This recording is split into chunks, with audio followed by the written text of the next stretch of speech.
Welcome back, friends. Today I'm going to show you how I went from this side head profile silhouette into placing text in the outline of this silhouette image here. So stay tuned. All right, so we're going to start off with our workspace, and let me just zoom out a little bit. I'm going to press my Control minus to zoom out a little bit, and we're going to head on over to the stock photos. Now, if you don't see this area called stock, then come on over to Window, and in your options or preferences, just check off stock, and that will cause it to appear in your menu on this side right here.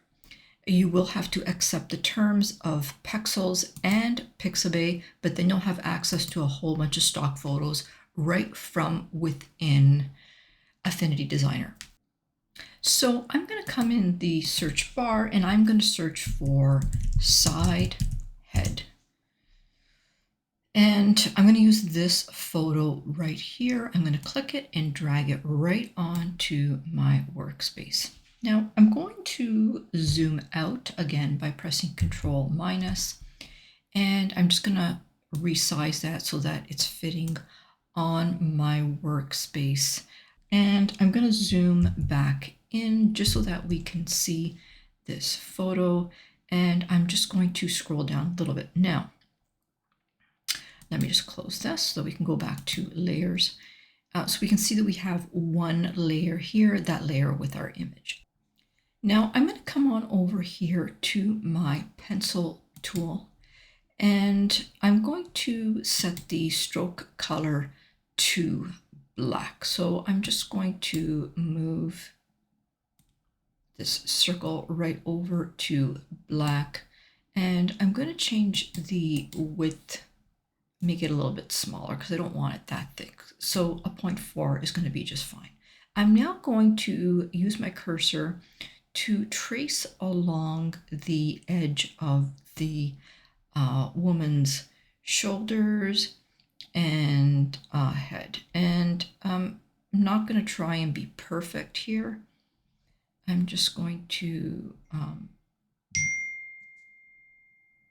trace along the edge.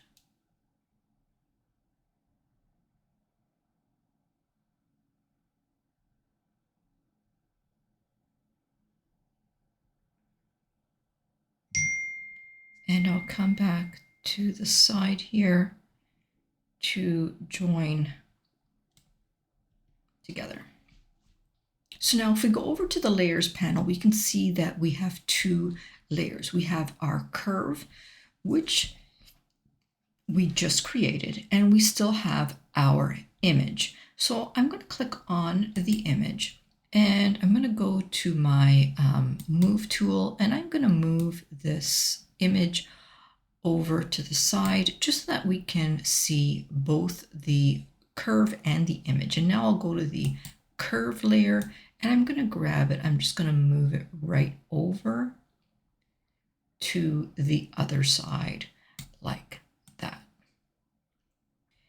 And now with the curve layer selected, I'm going to come on over to the text tool, and I'm going to select the frame text tool.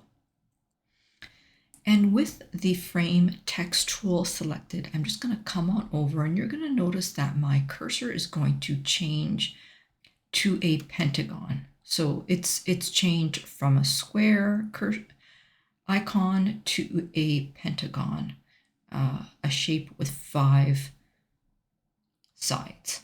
And I'm going to click in here, and you'll notice that I'll have a little text cursor, and I can actually start typing now. So I am going to start typing.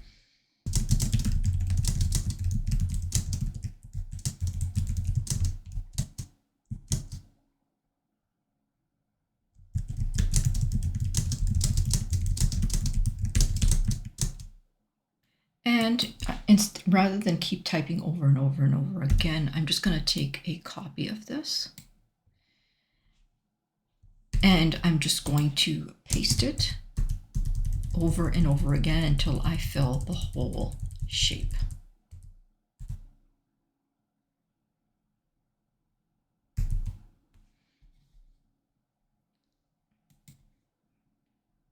Now let's come back here and we can see that there is a little red icon here, and that's just telling me that the text has gone outside of the shape. So if we want to keep it inside, then we can crop that shape larger or bigger, and that will decrease the shape, in which case more text will just flow outside of the shape. Or we can increase the size of the shape, in which case we can get the rest of that text right inside that shape. And if I want to crop, resize the whole shape and just maintain the aspect ratio of the text and the text frame together, then I can use the outer circle to just make it smaller or resize and make it larger, as the case might be. Now we still have the option to change any of the text attributes that we want.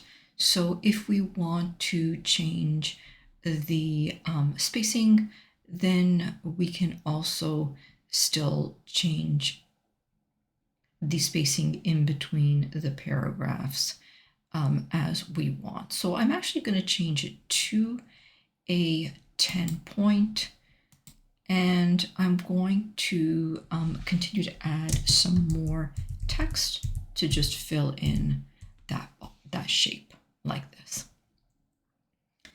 And we also have the option to change the alignment as well. So if I wanted to justify the text, I can do that to make it look like the text is conforming to the entire shape.